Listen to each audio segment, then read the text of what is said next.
Okay. Good afternoon, ladies and gentlemen. I am Paul Anthony, President of Advocates for Balance at Chautauqua, and I am doing this for the benefit of those who are watching on YouTube live.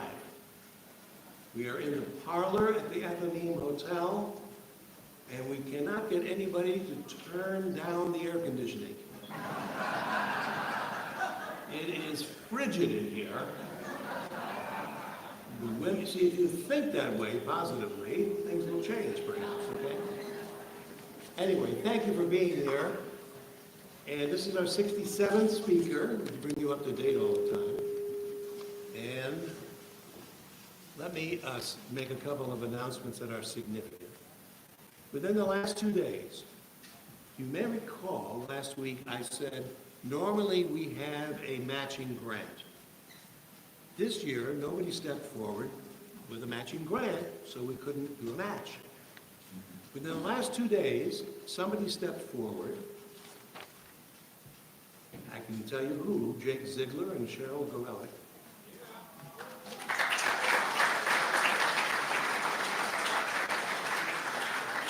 And save your applause for the amount, $25,000.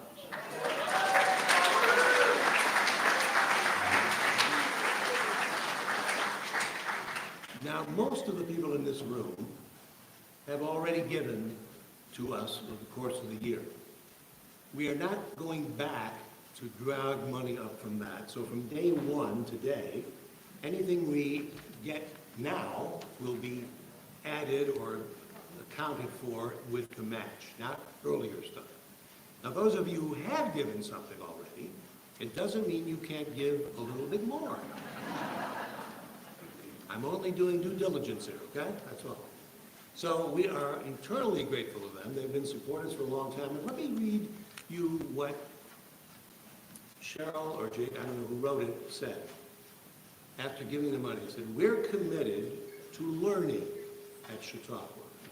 And that means looking at various sides of an issue, which is precisely what we've grown up with, those of us who have been here any length of time, and what we would like to see return. Okay?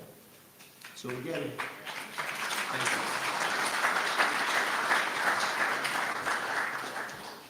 you. If you have our little tab, or you've been looking at our promotional things from the beginning, we have negotiated and booked Sarah Carter, who was due to speak next week. About a week ago, or maybe a week and a half ago, she called us to say that her job as Trump's new drug czar was to begin after Labor Day. But he called her into action earlier than that, so she had to cancel.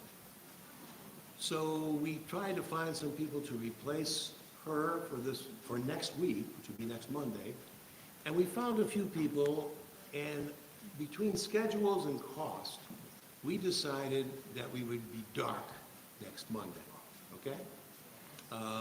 I will then sleep in late that day. So there will be no lecture next Monday at 3 p.m., as is usual. However, the following week, July 28th, we have Larry Elder coming your way. Larry is a former California gubernatorial candidate, and he's a radio and television star, and he's done a film called The Electric Vehicle, The Good, the Bad, and the Ugly, okay? And we're trying to get a venue where you can actually see that. And as you know, venues are hard to come by when you have ABC in your name. So we're working on that.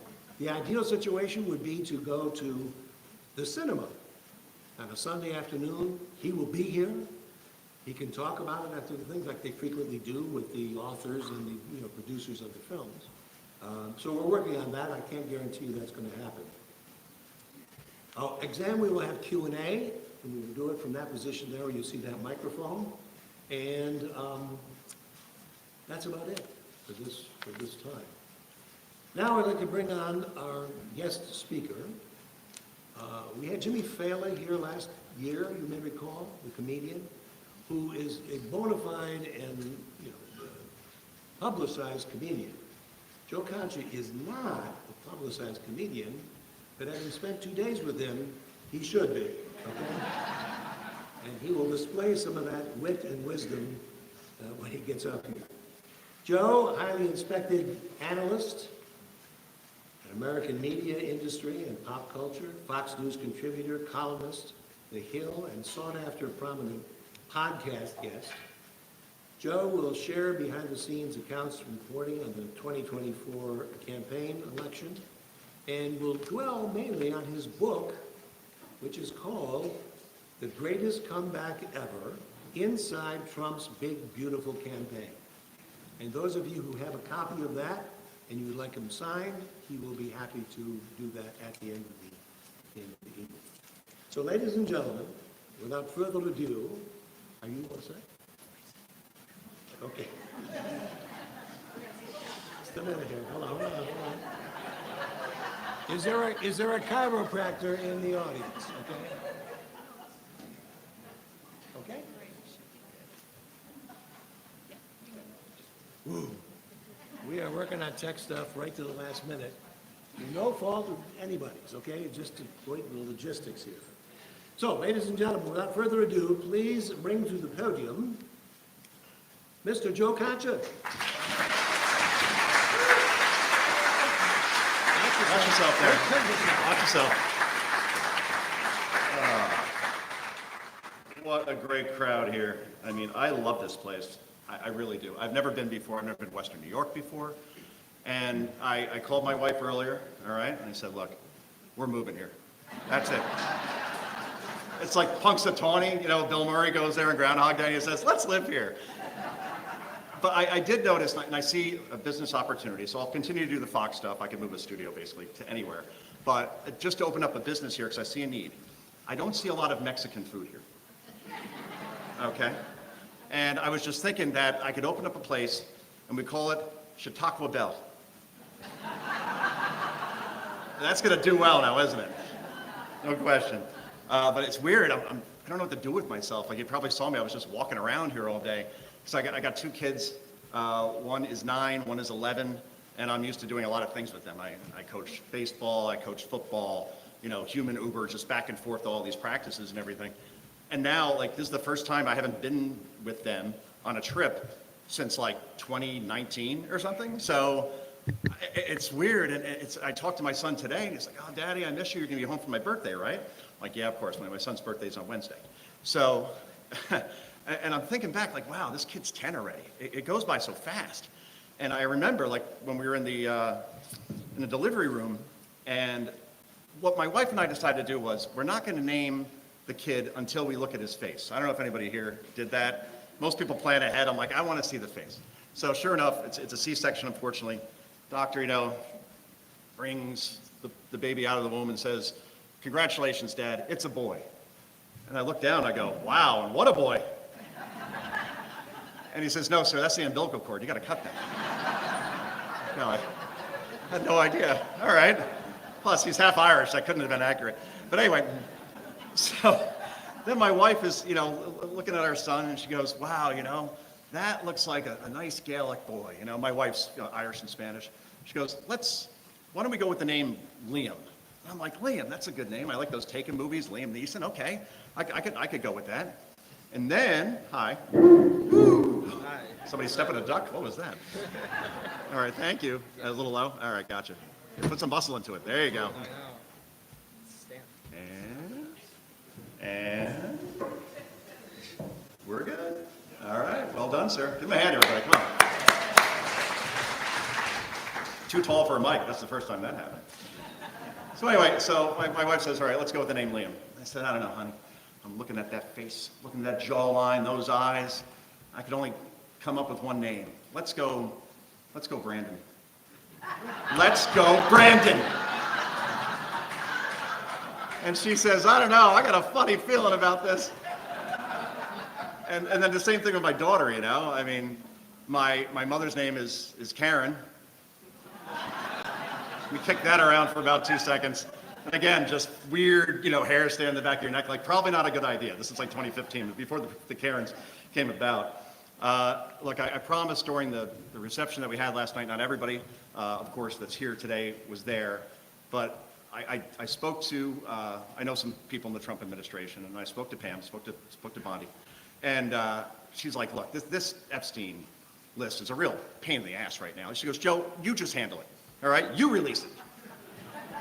I'm like, all right, this could be fun. So I have the list here. It's on my phone. All right. So I'm going to go, let's go alphabetically, all right? Let's start with the A's, last name A. Is there a Paul Anthony here? That one just wrote itself. Did it like 5 minutes ago in the waiting room. Oh, man. But thanks to everybody who bought the book. I saw a couple of you in the bookstore today. There were two ladies that were there that said, oh, you're going to the event later? And I'm like, I don't know. Who is this guy? So if you're here and you want to wave, I was that guy in the Oakland A's jersey. All right. So you might not be able to get in. We heard it sold out. I go, well, I know some people. It's all right. So anyway, yeah, the book is The Greatest Comeback Ever Inside Trump's Big Beautiful Campaign. But I wanted a longer title. They said, well, we're not going to be able to fit it on the whole cover. But I wanted The Greatest Comeback Ever Inside Trump's Big Beautiful Campaign, Unburdened by What Has Been. Again, it writes itself. They're like, Joe, not long enough, no way. And then, obviously, the back of the book is really fun. So this is the part where you usually see people have all these endorsements from other people in the business. They never read the books that they're endorsing. How would they know? Before publication, they endorsed it. Come on, give me a break. So those things usually are phony. So I decided to go with, throughout the campaign, I created this email, special email just sent to myself, where every time I saw something, I'm like, good for the book, good for the book. So I had this one Yahoo account that was strictly for the book, right? And these were, in this case, all of the predictions that were off just by a little bit, okay? So let me read them to you. Trump's going to lose. He's going to lose badly. He's going to get wrecked. That was Rick Wilson of the acclaimed Lincoln Project, okay? I also have Republicans in here as well. Donald Trump will not win the general election. There will be a female president of the United States. It will either be me or it will be Kamala Harris. How you doing, Nikki Haley? Didn't quite come about. Let's see. Chris Christie, the governor of my state, former governor. We simply cannot expect that someone like Trump can be a viable fall candidate against Joe Biden. Whoops. All right. Apparently that surgery again also affects the brain. Let's see. Sorry. This is absolutely my favorite one. Trump can't last as president for 4 years with his brain deteriorating at the rate it is. House Speaker Nancy Pelosi. Hey, Nance, A, put down the glass. B, you got the wrong guy, all right? Let's see, George Conway. Trump won't succeed. Too many Americans would crawl on broken glass to vote against him. Let's see, Joe Scarborough. You know what? Victory is in sight. The opponent is imploding, and Harris is doing better than ever.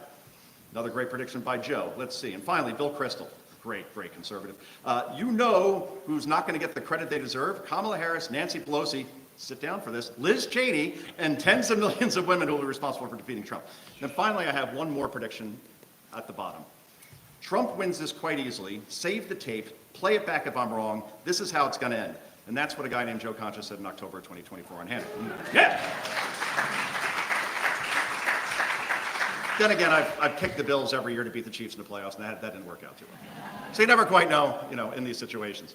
So interestingly enough, and I'll try to get these pictures up if I can. Technically, I am not the sharpest tool in the shed, so the computer always freezes. Let's get that up. Okay. So here, you probably saw this before. When I decided to do the book, I reached out to Trump's people, and I said, hey, I've never been to a Trump rally before because they don't really come to New Jersey like ever. So can I cover this like behind the scenes, backstage?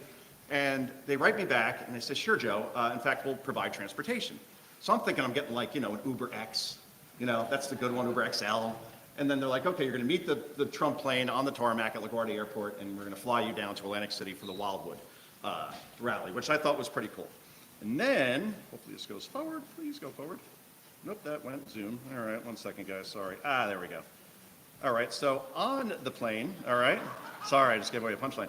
So he has golden, seatbelts, which I thought, all right, that's very on brand for Trump. Now, meanwhile, I hadn't eaten since breakfast, and I had breakfast pretty early, 6 a.m. I maybe had some yogurt. At this point, it's around 2:30. I'm like, I wonder what they're going to serve. Trump had those steaks. Remember he had Trump steaks? Or maybe like, some lobster tails. It's the Trump plane, it's going to be first class. It's going to be all the way. What could he possibly have on here? Oops, and of course this went out again. Sorry about this, guys. And he served Wendy's. That's a cheeseburger, some tater tots, some french fries, and of course Coca-Cola. So that was pretty fun to go on the plane and see that. And we flew all the way down to Wildwood, New Jersey. Eventually we got there anyway. And sorry guys, just 1 second, this is really clunky. It's not the way I want it to go. All right, let's see. St. Susan, this is way too big. Sorry guys, give me 1 sec, 200%, definitely want that. All right, then we go down to there. Okay, sorry. Boy, this is funny on some level, isn't it? Yeah. All right, let's see. All right, there's my email to Susan. Hey, Susan, here we go. All right. Nope. Nah, this just isn't going to cooperate now, is it? Oh, well. All right, you're going to have to believe me on this. I'll just keep going. I guess you don't want to read my emails at this point either, do you? All right, yeah. So we're driving down to Wildwood from Atlantic City, and they actually put me in the motorcade, which I thought was very cool also. And what they do is on the Garden State Parkway, they close down, it's the main highway that goes down the shore. There are 2 lanes. And 1 lane they close off completely. And it's flanked by state troopers. So the motorcade doesn't have any cars going next to it. Of course, makes sense. Suddenly, these 2 ladies, probably born before World War II, or I, not sure, kind of like over the steering wheel type. I look over and they're looking over at us and I'm looking over at them and they have this look like, where are we? They accidentally wandered into the motorcade. And I said to the guy next to me, I go, how did the Golden Girls penetrate a motorcade? It's incredible. So eventually, they kind of fall back eventually, and they're able to get off an exit, and the police, car follows them, I guess, to question them to see, because he couldn't tell that they were who they were. I'm like, boy, that's kind of lax. That's interesting. And then when we get to the rally, I noticed that Trump's speaking. I don't know how many watched this rally. It was in May of 2024. Behind him, there's all these rides, right, for the amusement park, and they're still operating.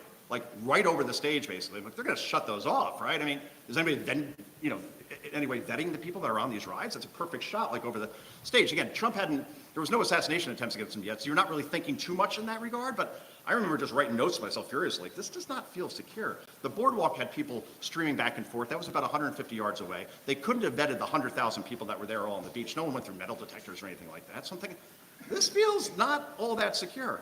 And then a plane even flew right over the stage of Trump. It was a small plane, but I'm like, why is that allowed in the airspace? Crazy stuff. Anyway, we get through that, and Trump's riding high at this point. He's beating Biden in the polls. And then the debate happens a couple of weeks later in Atlanta, so I fly down for that. It's at Georgia Tech. And, we all saw what happened during that as far as Trump and Biden was concerned. I mean, that was the end of the race, at least for Biden anyway. And we saw the pictures, we saw how that all worked out. I'm sorry, I'm not going to look at that up either. But yeah, the look on Biden's face and Trump's face, it just said it all. And a couple of weeks later, Biden actually has to drop out.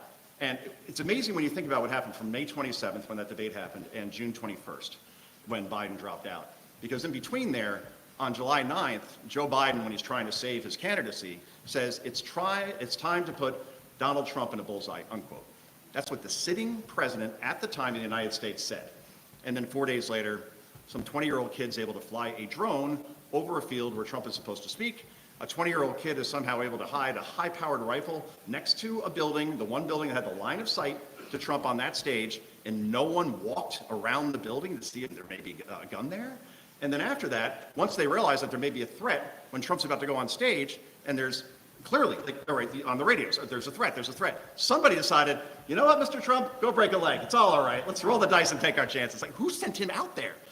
I'm not a Secret Service agent, but that's 101 kind of stuff. And then the fact that they allowed, no one decided to check that building where that kid was on top of.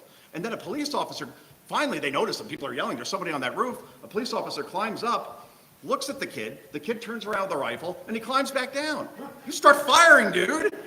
So then he was able to turn around, he got off all these shots. Trump looks hard to his right to look at a chart that he's never read before at any rally, and obviously if he doesn't turn, boom, brain, done, national television, turns, ear, survives. Incredible. And the fact that Trump was on the ground, now there's a full minute, and I'm about to go on the air on Fox, I was doing the big weekend show, and he's down there for a minute, you don't know what's going on exactly, if he was truly hit, anything, you just don't know. And then for him to get up there, and just decided to go fight, fight, fight. That was one of the most badass moments you'll ever see, like ever. Like forget politics, like ever. Like when you thought that in the moment. So when I interviewed Trump, I said, you know, what made you want to get up there when there could have been a second shooter? You could have been re-exposing yourself. And he said, oh, there was a stretcher on the stage. They wanted me to get on it. And he said, I didn't want to show any weakness because I knew my son was watching Barron. I knew my wife and my family was watching. The country was watching. The world was watching. And that would look weak. And I wanted to show everybody that this movement was not going to be stopped no matter what. Fight, fight, fight. I'm like, whoa, that's awesome. You know? Just incredible. So then, again, the news cycle is insane because then just 2 days later, it's the Republican National Convention. And Trump's already out of the hospital. He's got this big bandage on his ear. And all I remember is MSNBC questioning whether he got shot or not. Seriously. They're like, oh, boy, he's wearing that big prop on his ear to gin up sympathy. Dude, he got shot. What would you have him do? Like put on like, you know, a Band-Aid and just be like, all right, we're good. And, you know, part of his ear got cut off. So when I heard that, I couldn't believe it. But then we didn't still have a vice presidential pick. And he picks J.D. Vance. And I got to be honest with you. At the time, I didn't think that was the right choice. And the reason why I thought this way was J.D. ran for Senate in Ohio, and he won by 6 points. You say, oh, that's pretty good. Problem is, Mike DeWine ran for governor of Ohio in the same election, and he won by 25.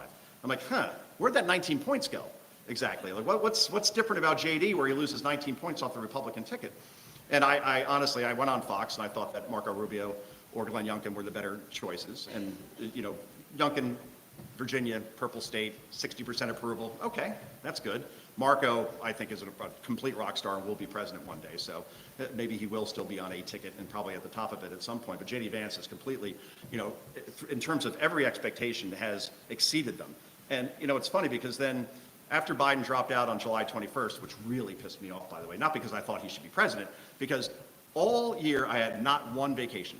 And I'm in Cape May, I'm with the family. I just purposely leave my phone behind so I could go out my little wagon, my little boogie boards, and my little cooler with my little Bud Lights, or Busch Light, sorry, and I was fine with it. Can't drink Bud Light, what am I saying? Jeez, covered myself on that one. And then sure enough, my wife says, Biden just dropped out. She had her phone with her. I said, I'll be back. I walked to the room and bzz, bzz, bzz, and Fox is saying, you know, can you join? Can you react to this? Because they think I'm at home and I have my home studio where in 5 seconds I could be dressed like this and I'm on the air and it looks great. And I said, sure, not a problem. And after I hung up, I go, oh, crap. A, I don't have a studio.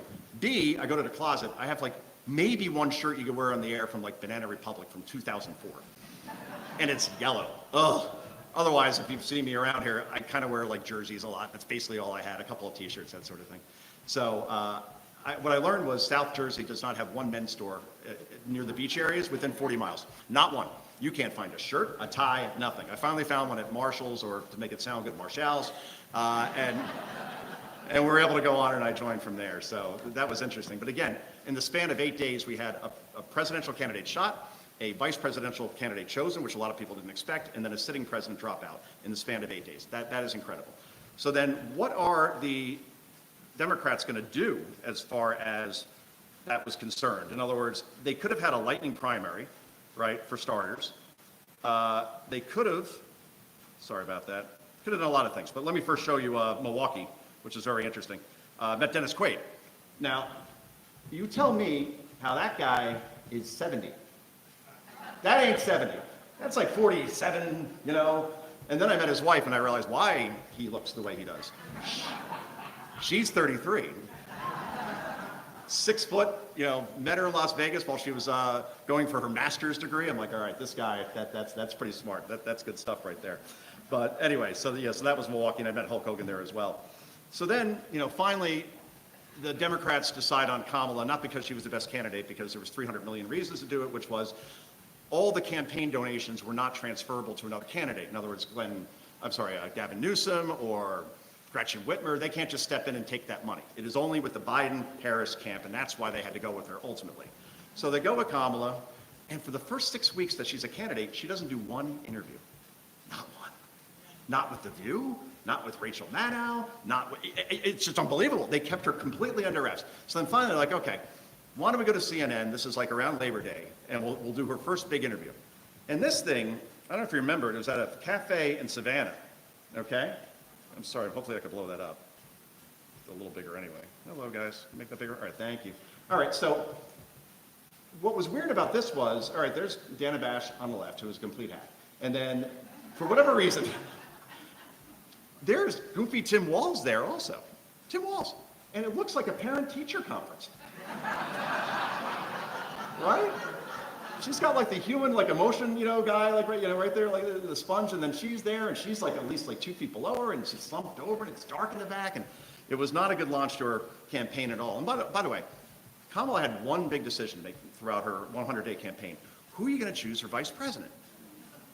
And she decides on the goofy 80s sitcom dad that is Tim Walz, right? I mean, she had Josh Shapiro, right? Pennsylvania, not too far from here. Shapiro's at like 62% approval in a purple state. And if you don't win Pennsylvania, well, you're probably going to lose the election. And Shapiro's a good public speaker. And, you could go down the line like why he was like a 2-inch putt.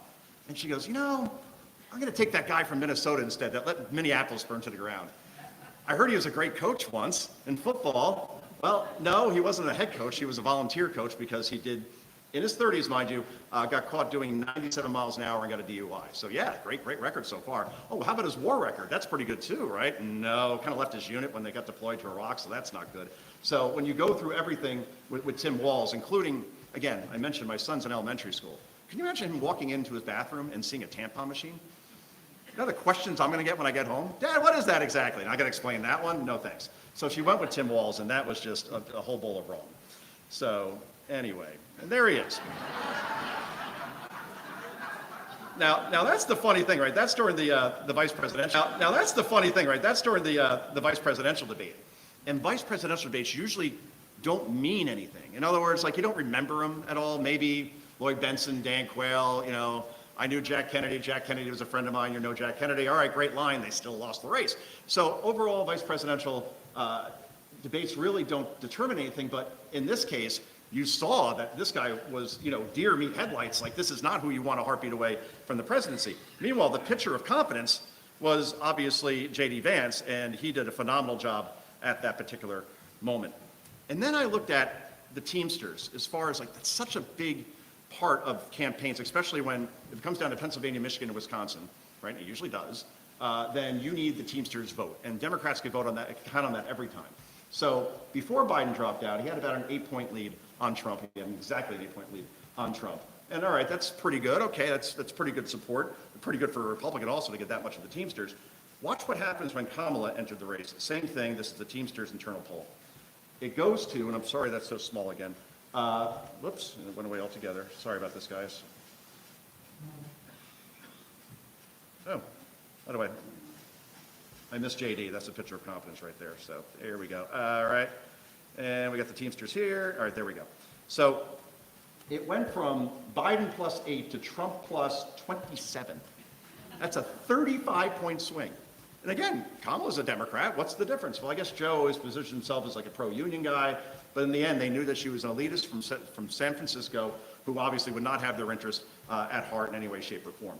And then when you think about it, if Trump was getting the Teamsters, and he was probably getting then United Auto Workers. Getting United Auto Workers, he's probably getting farmers in Wisconsin. He's probably getting steel workers in Pennsylvania. He's probably getting people in the service industry in Nevada. And that's where I started doing the math, and that's why I was so confident in my prediction. I said, if he has all those people, and he's gaining the way he is with blacks and Latinos, what's left to vote for Kamala Harris? What block? Childless cat ladies, yeah, but that's not going to get you an election.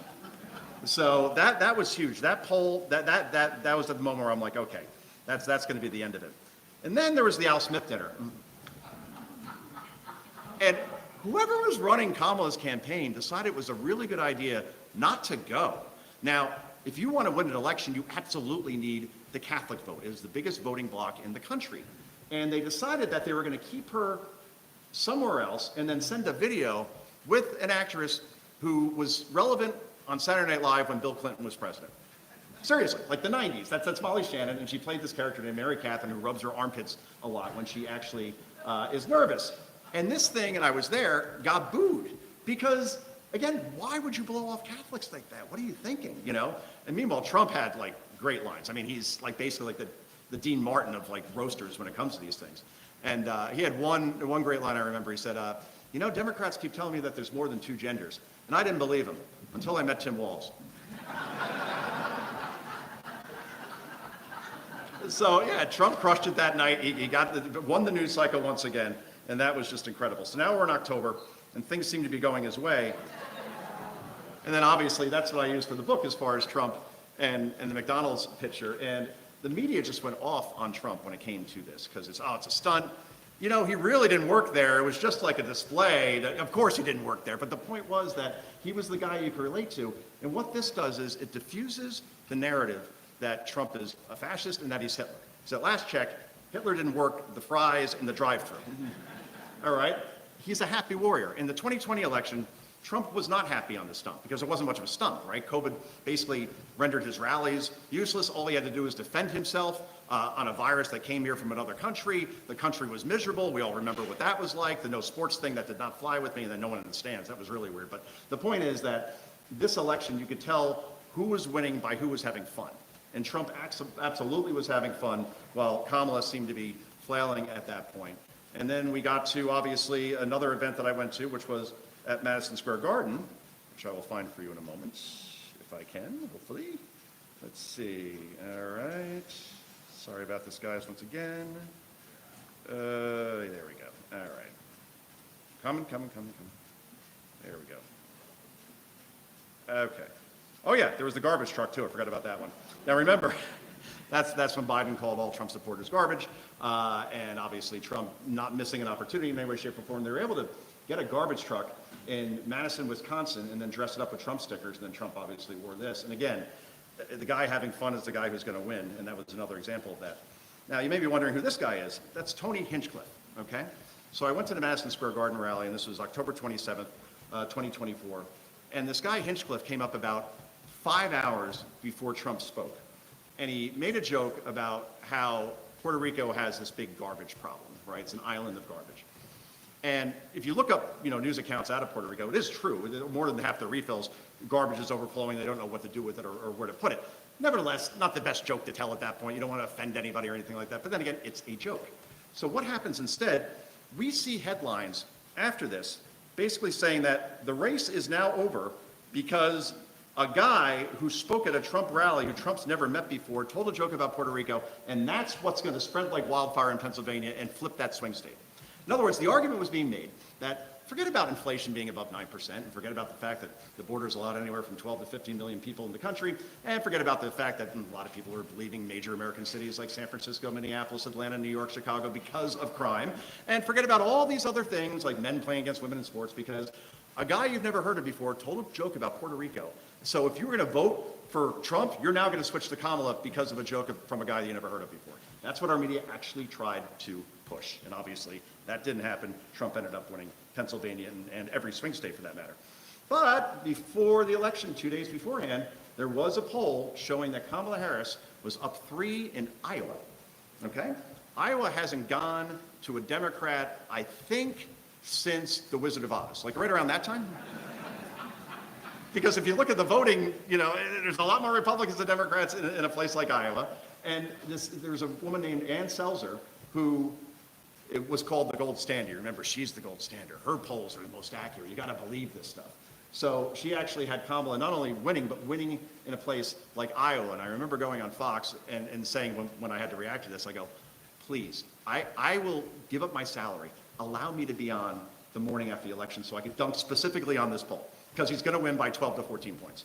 Trump won by 13. Okay, right in the middle, yay. Not a hard prediction to make at that point. But so these are all the things that were going against Trump going into the election, and that was the result. That's what the country looks like as far as voting between red and blue. You see blue concentrated up mainly in New England, along the coast of California, some smidgets obviously are in New York and New Jersey, but that's about it. So that's where the country is going. Overall, 89% of counties in the United States voted more red than blue in this election. That is an incredible step.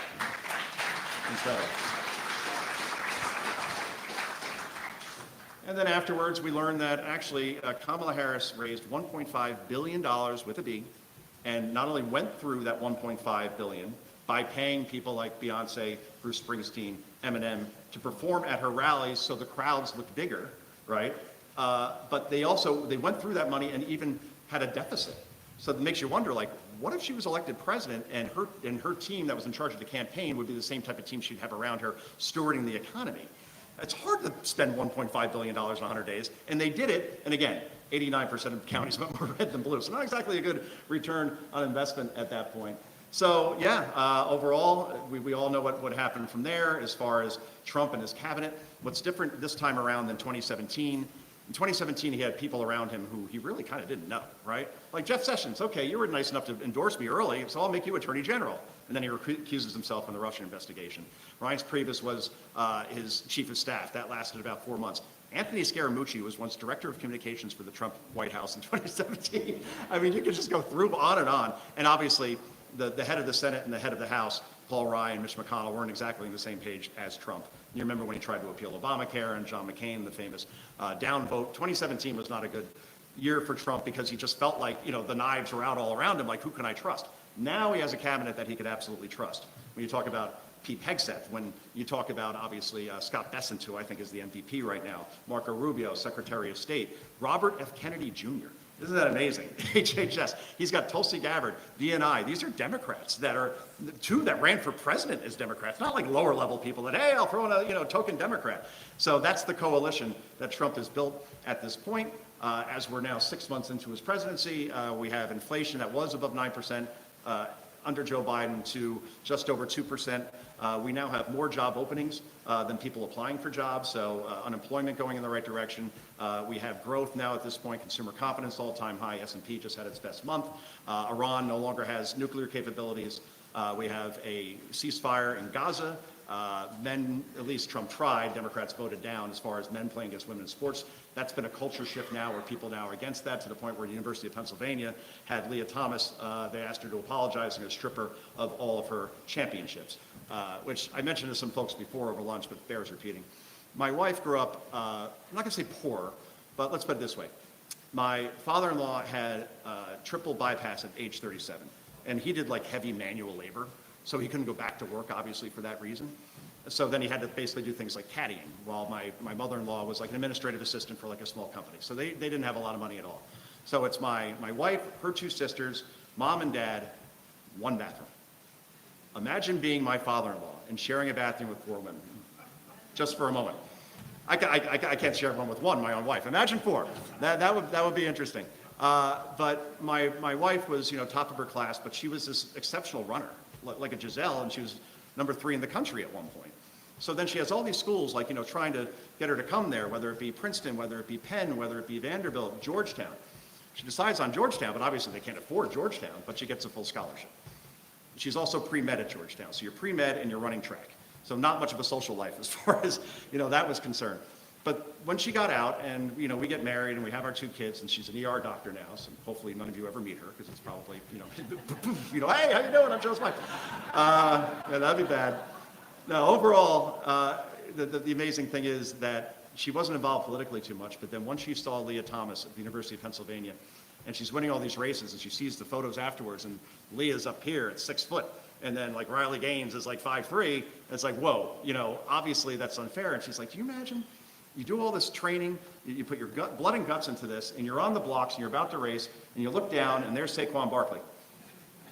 Legs anyway, and you're like, I know I can't win. I could train as much as I want, I know I can't win. And that was such a big part of this election, as far as suburban women who may not be politically involved, not watching Fox 24/7, but said, I don't want my daughters being exposed to men in locker rooms. And that's a cultural shift that we're now seeing under Trump in terms of it going the other way. So overall, I really want to thank all you guys for coming here. I think it's been, and staying cool, I can only imagine what that's like. They gave me a fan. I mean, I'm a diva, what can I say? But I really enjoyed talking to you. Thanks so much. Hey, it's that Epstein guy. Fresh. I'm challenged here. I get it. What? You got it. Okay. Fresh off the Epstein plane, they served Burger King on that one. No Wendy's, okay? Just for your information. Okay. I just want to say that, as you heard Joe say, he is dying to come back here. So somebody approached me and said, I will donate right now $5,000 to his returning.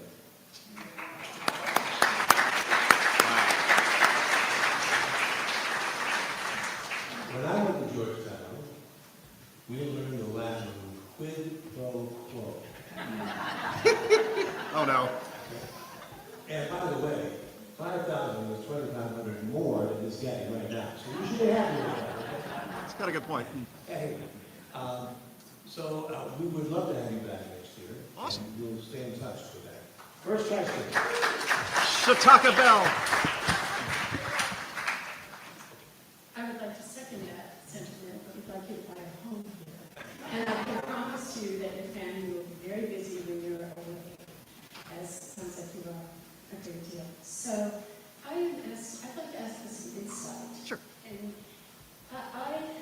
many of us want to understand what went wrong on the Democratic Party side of things. It's very easy to just focus on politics, but so much was missed. There was an impaired leader.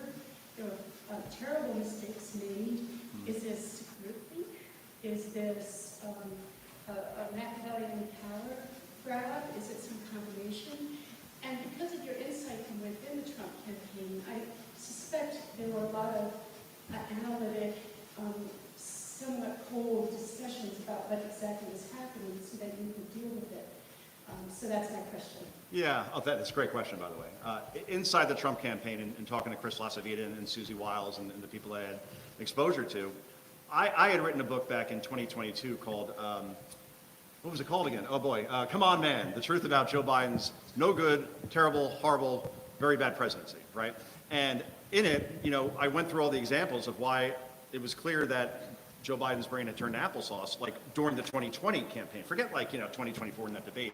He had been talking for some time and shaking hands with the heir or talking to world leaders that hadn't been with us for many years or couldn't remember the names of his cabinet members. That was apparent in 2021. So the Trump people knew that they had a distinct advantage if they were going against Biden for those reasons, because clearly on top of all the inflation and the border and all the things that were going wrong, there was a president that in the eyes of many Americans, when you look at poll after poll, thought was impaired and probably shouldn't run for a second term. I think that in the end, it was power, but not because Biden thirsted to power so much. I think he's stubborn. I think fake Dr. Jill Biden really liked running the country, which, she was running a cabinet meeting in 2024 at one point, sitting at the front of the table. I think that people like Ron Klain and the other people around Biden liked the power that they had, so they could use him as, a figurehead. And what they hoped for is, if you remember the 2024 State of the Union, Biden was loud, he was energized, it was like Red Bull and pixie sticks. Like, okay, if we just give him enough energy and pump him, then maybe he could get through the debate, and then everybody's gonna focus on Trump, and Biden can do the campaign from the basement again, and after he's elected, then he could say, all right, I did my job, and hand it over to Kamala. I think that was the plan. And obviously the debate, live television, exposed all that. The funny thing about the debate, by the way, was that the Biden people thought, all right, let's give Trump an offer he absolutely will refuse.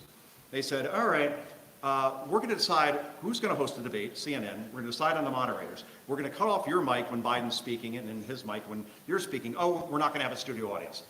Do you agree to all that? And they expected Trump to say, I'm not agreeing to that. That's a ridiculous offer. What do I get in return? And I don't know if you've ever seen Rocky IV. Anybody see Rocky IV? It's when he fights the Russian. Anybody remember that movie? Okay. And after Drago, literally kills Apollo Creed in the ring, then Rocky wants revenge. So then the Russian's like, okay, you will come to Moscow Christmas Day, and you will fight Drago while the KGB watches you train, and you won't get paid any money for it. I think they expected Rocky to say, I'm not agreeing to that. And Rocky's like, yeah, okay. That was Trump, the same thing with Biden, yeah, I agree to all of it. I don't care. Anything you want, I'll give you. And that exposed him. And that was that. Thank you. That's a great question. Maury, I got to apologize. I was busy. I was having a lot of technical issues before, and I'm like, I can't talk, but I promised you a question. Two short questions. Okay. You didn't accept my call. Do you think that Ron DeSantis will be invited to replace Pam Bondi? Ooh. One Floridian for another. I saw that suggested. Uh-huh. That's One question. I think Bondi's days are numbered, to be quite honest with you. I think, in the case of the Epstein files, by the way, which, in all seriousness, I'll address real quick. I don't think there is an Epstein list, and here's why I think this. I've been following politics enough to know that if there was a list, it would have been weaponized by now. And every Democrat out there, liberals on TV especially, well, Donald Trump must be on that list. What is he hiding? You're telling me that Barack Obama and Joe Biden in 2016, when Trump won the nomination, wouldn't have broken that list out in about 2 seconds to destroy his campaign? And there wasn't a list, so they went to Plan B. Give me that Steele dossier, that piece of garbage, that'll stick. So that's what they went with. So DeSantis, I think, would be an excellent, excellent choice. But I think Bondi, by saying, there's a list on my desk and I'm reviewing it right now. You could say there's a file. You could say I'm reviewing everything related to Epstein. That's a problem. When she said list, let's put it this way, in sales, they say to underpromise and overdeliver, and she overpromised and underdelivered. And I'm sure that Trump isn't happy about this. We'll see. Okay, so let's think about 2028. So I think the front runner is going to be J.D. Vance for the top job. And I have some suggestions that I've looked at for vice president. All right. So Pass it along. first I think is Marco Rubio, Yeah. Ron DeSantis, Yeah. Senator Cruz, No. Joe Concha, Yes. and Jerome Powell. Jerome Powell. More. That's good delivery right there. That was well done. I will agree with you on Marco. Absolutely. Again, I spoke about him before. DeSantis, no. I think Trump has Irish amnesia. That's where you forget everything but the grudge, right? And it's true. So when I spoke with Trump down at Mar-a-Lago, we invited my wife down and me for New Year's Eve. Trump actually says to me, he goes, you were very good. You had your little fling with DeSantis. I guess I said something nice about DeSantis after he won Florida by 18 points and said, he could be the new standard bearer for the party. He remembered. He saw it and he remembered. It's like 3 years later, He goes, but you know what? Over the past year and a half, you've been great. You've been very great. So I found that funny, but I think DeSantis is in his craw a little bit still. That Irish amnesia will make sure he probably won't be working with Trump. But I could be wrong about that. Hi. Let me expand on the first question. On the first question that was asked, start by saying, okay, Bill Clinton, I was definitely not a fan of Bill Clinton, but I never got the impression that Bill Clinton was not in charge of his White House. Don't know if that's true. Now we go ahead to Obama. I never had a question that Obama was not in charge of that White House, that he was a puppet for somebody else. I always believed that Biden is a puppet for somebody else. My question is, do you have any idea who somebody else is? In Biden's case? In any of them. I think it's committee. I think it was by committee. I think it was, Susan Rice. I think it was Ron Klain. I think it was Dr. Jill Biden. I think even you read reports that Hunter Biden was involved in a lot of the big decisions. Samantha Powers. Yeah, I think just everybody they put in their input and they said, okay, we're going to go ahead with this. Yeah, I don't think there was one person.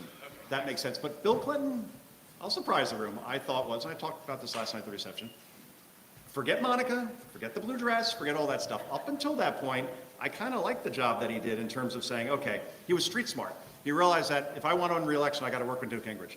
Contract with America.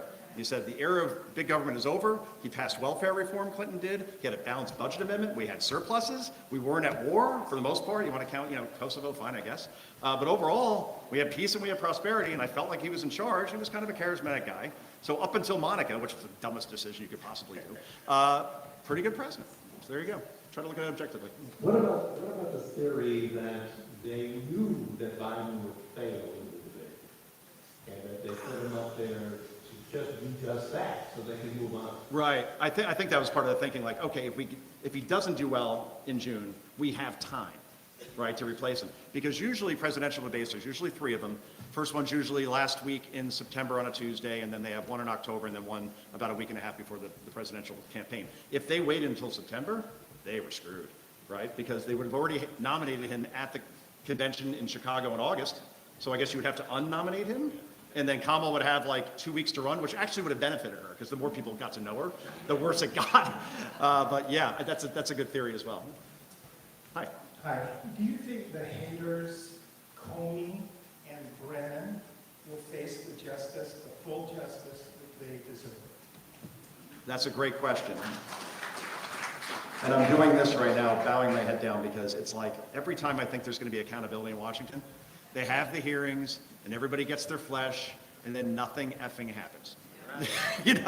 So, it's clear Comey and Brennan manipulated intelligence. And also, by the way, if they were so apolitical in their jobs, where they would just run the FBI like Comey did, or run the CIA like Brennan did, clapper over at DNI, then why, after they left their jobs, Brennan goes to MSNBC, and you can't tell the difference between that guy and Keith Olbermann. You're like, wait, you did your job objectively? No. And same thing with Comey writing 2 anti-Trump books. He's playing with seashells, spelling out numbers. You know, that was a little weird, wasn't it? And then he also had a Showtime series named after him. Clapper signed with CNN. Andy McCabe signed with CNN. All these ex-people that were at the top of intelligence agencies signed with the most liberal networks in the country. What does that tell you in terms of how they did their job? Hi. I have a few questions. Yes, sir. What's your name, by the way? Matthew. I like how you have like an official name tag on. It's because I'm not on the job right now, but. Oh, okay.